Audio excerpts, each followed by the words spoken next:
Okay, I'm gonna just wail on this thing just to make sure. To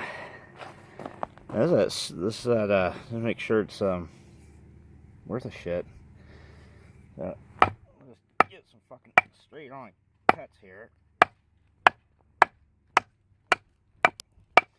That's black locust. It's pretty hard, pretty tough wood. They used to use it for fence posts because it doesn't rot well. It's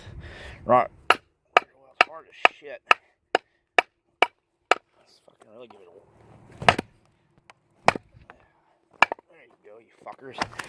Okay, I've been cutting on it, so moment of truth. Sorta.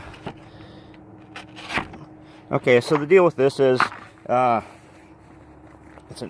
it's for chopping and cutting stuff. So, like a knife blade is basically kind of like that. There's the cutting edge here. If you're looking at it, like that.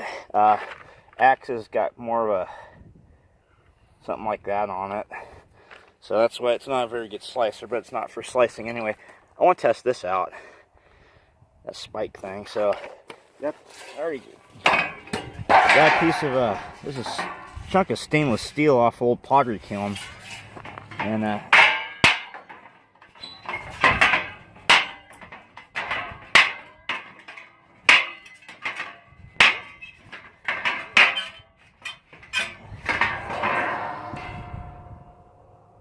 shit, yeah, I didn't bend at all. It's got kind of a blunt tip to it. I don't want it, sharp to be poking around or carrying it. Get a little cut from screwing around with this thing earlier, but I think I might make a couple more of these. Without oak, maybe oak. Fuck, I don't know, that's all I got. It's a size of it. Fuck yeah.